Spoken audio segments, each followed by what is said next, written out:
大家好，今日咧我嚟同大家帶嚟一款嚟自銳意嘅 SD-WAN solution， 佢叫做 AnyLink。咁其實 SD-WAN 嘅用途咧非常之廣泛啦。如果我哋有多 branch 嘅網絡連接要求，可以用到佢。咁如果我哋想將我哋嘅各個連接連路嘅 VPN 線路去 mon 翻住佢嘅狀態，或者去進行一個管理，我哋都可以用到 SD-WAN。咁如果我哋已經用咗 SD-WAN 啦，咁銳意亦都可以為我哋提供一個更加高性價比嘅方案。好啦，咁啱先講到係 multi-branch 嘅場景啦，咁其實用到 multi-branch 嘅場景都好多嘅。例如講到我哋嘅零售連鎖行業啦，有好多分店啦，需要將佢嘅收銀系統、交易數據等等去傳翻俾總部啦。亦都有可能係我哋嘅多分佈嘅場景，有嘅 CCTV 需要將佢嘅監控錄像傳翻去俾公司。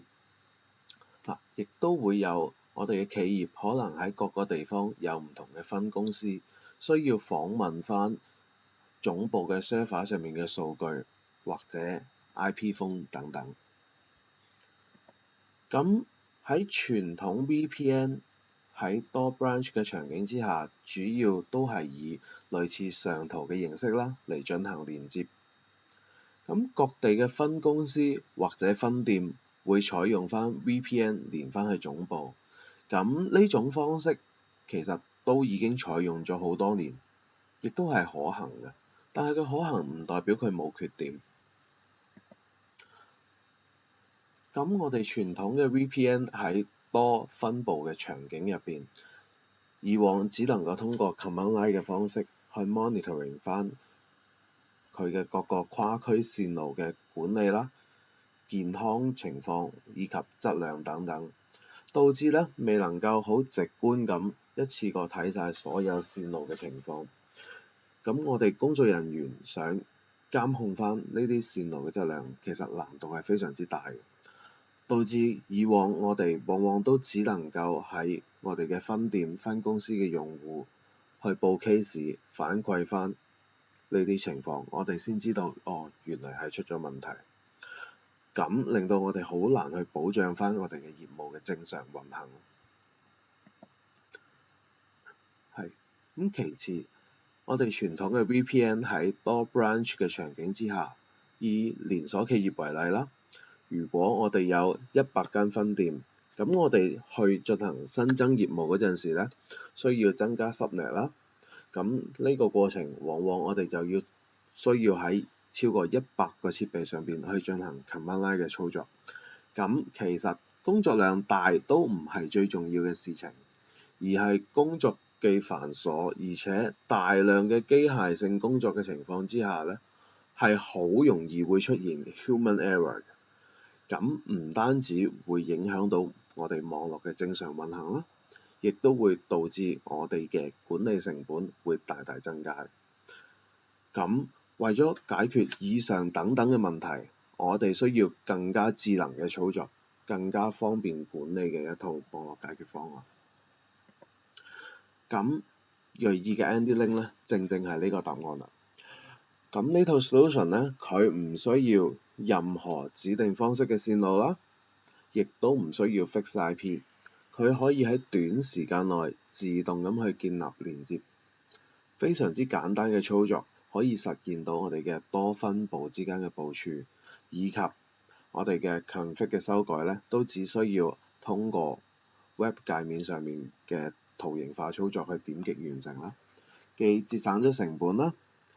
又避免咗 human error 嘅情況，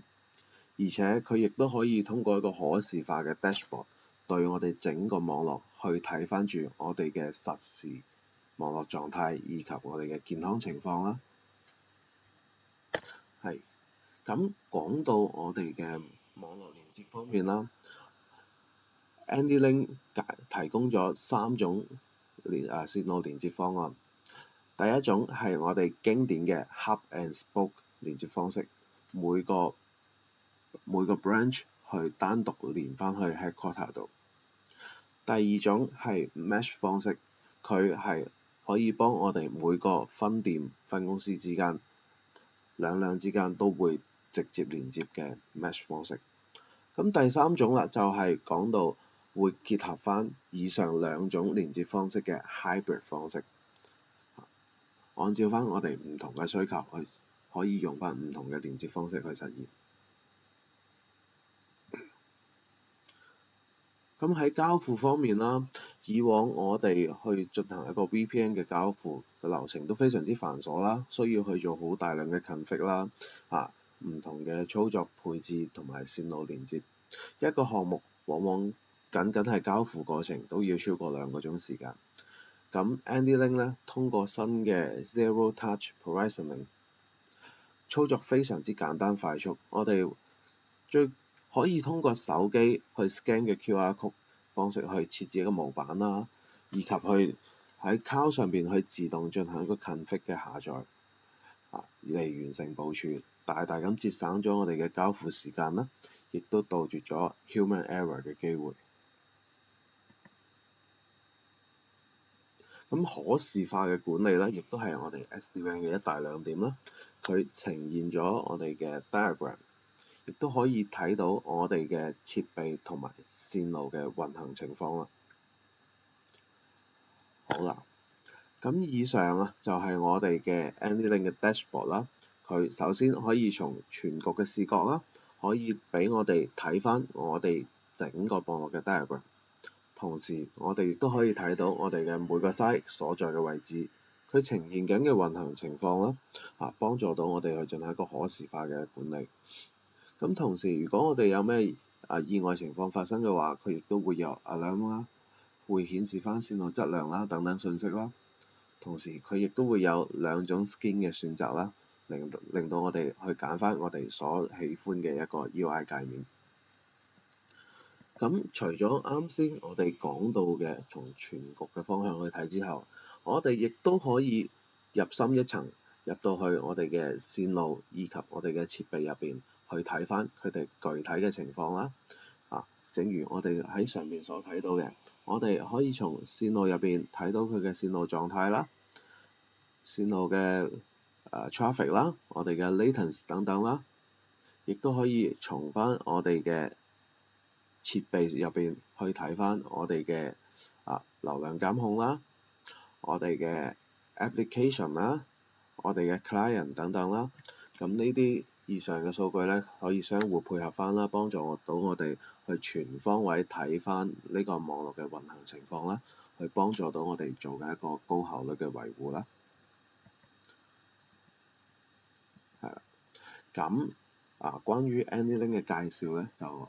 係以上咁多啦。咁以下落嚟，我哋一齊去睇一睇一個 demo 環境。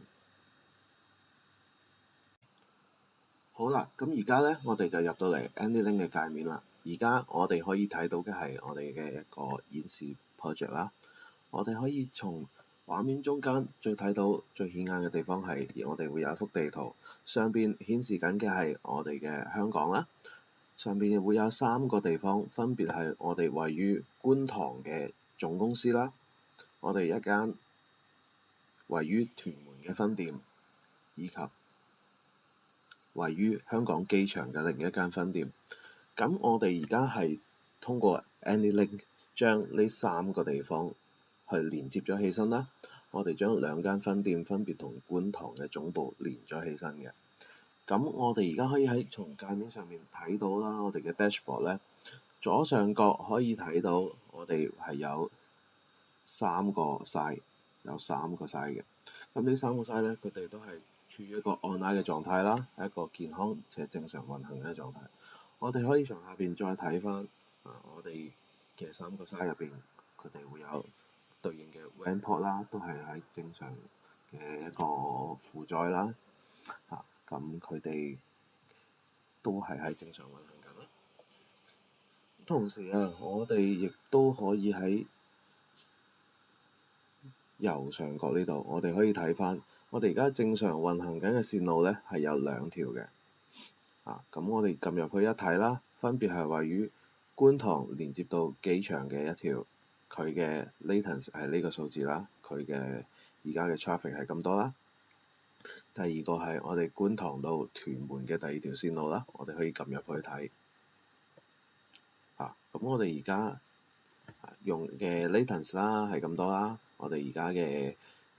traffic 係咁多啦，以及更加多嘅具體啲嘅數據，我哋亦都可以睇得到嘅。係啦，咁我哋喺呢個界面上邊啦，我哋通過 dashboard 可以睇翻我哋嘅線路啦，而家都係綠色嘅，證明正在健康咁運行緊啦。咁我哋想睇啲詳細啲嘅數據喎，可以點呢？我哋亦都可以通過我哋嘅 mouse 撳入去，同樣亦都係會顯示翻對應一啲數據。咁除咗線路之外，我哋可能都想睇一睇我哋嘅各個 site 嘅設備情況啦。咁我哋亦都可以好簡單咁，例如我想睇觀塘嘅數據，我直接將我嘅 mouse 放喺觀塘呢度撳一下，我就可以睇得到佢一個出口嘅情況啦。佢連咗幾多條 AnyLink 嘅 internal 啦，佢而家用緊嘅設備數量情況啦，佢有冇一啲關於 application 嘅 traffic 限制啦？而家我未設置啦，所以睇唔到。咁以及佢呢個 site 下邊連接咗嘅有邊一啲嘅 client 設備嘅情況啦。例如我哋可以睇翻有各個牌子嘅手機啦，或者有電腦等等啦。好啦，咁我哋而家咧就入到嚟 AnyLink 嘅操作界面度啦。咁而家我哋可以睇到我哋嘅 project list 入邊咧有關於我哋啱先介紹到嘅3個 site 啦，分別位於觀塘啦，以及機場同埋屯門嘅3個地方啦。咁隨住我哋嘅業務擴張啦，我哋可能會有新嘅分店會開啓噶嘛。咁開咗新分店之後，就會有新嘅 site 會加入嚟我哋嘅整個 AnyLink 入邊啦。咁呢個加入嘅過程會唔會好複雜呢？其實係非常之簡單嘅，我哋只需要喺呢上邊個 project 入邊撳個加號啦。跟住，例如我哋開咗一間黃竹坑嘅分店，我喺度剔埋着佢，咁我就已經可以將呢間新嘅分店加埋入去㗎啦。咁同時啦，我亦都可以喺呢個位啦，去加翻對應嘅 subnet 啦，例如講我哋嘅 WiFi 啦、public WiFi 啦、我哋嘅 CCTV 等等啦，我哋都可以照樣喺度撳個加號就可以加入去㗎啦。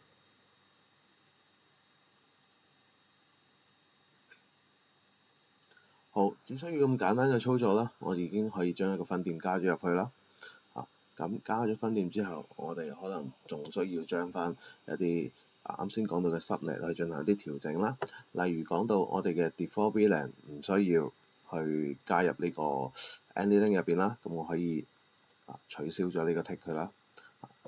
咁例如講到我哋嘅 public WiFi 可能都唔需要連翻去我哋總部入邊啦，我哋同樣亦都可以取消咗個 tick 佢，咁就得㗎啦。咁而家我哋可以睇到啦，我哋係仲剩翻 CCTV 同埋 POS 兩套系統會連翻去總部度啦。係啦，咁我只要 save 低佢，咁就已經可以完成咗呢個改變啦。咁除咗我哋建立一啲 subnet 之外咧，我哋可能會進行一啲更加精細化嘅一啲調整啦。例如講到我哋有邊啲 traffic 想去連翻去我哋嘅總部嗰度再出去嘅咧？我哋可以喺呢個位啦，例如講到我哋嘅 CCTV 流量，我哋需要將佢放喺總部嗰度出口，咁我哋只需要喺對應嘅位置去剔翻去着佢，咁就得㗎啦。咁下邊同樣啦，我哋可能需要對某一部分嘅 traffic 去進行一個優先保障去使用啦，我哋可以用到 QoS 功能，佢亦都可以幫我做到我哋例如講到我哋為先揀一個 project 啦，我哋揀翻先 set 翻一個名，跟住我哋咧可以為對應嘅 subnet 咧去進行翻一個QoS 嘅控制嘅。咁呢個控制啦，可以設置翻佢嘅 bandwidth 啦，同樣我哋亦都可以去控制翻佢生效嘅時間。我哋可以揀工作日啦、週末啦，以及我哋全部時間啦，以及我哋自定義各種嘅時間嘅。係啦，咁講完咗呢啲具體嘅操作之後咧，我哋可能往往作為 AnyLink 嘅用戶，我哋都同時需要去進行好多嘅分店同埋 network 嘅控制啦。咁呢度亦都有一個一鍵對全部網點全部 site 去進行一個改變去操作嘅位置，我哋都可以去進行操作啦。例如我哋想去建立一個同名嘅 WiFi，我哋都只需要喺呢個位置剔翻着佢，去 set 翻一個名 ，set 翻一個密碼，咁就得㗎啦。係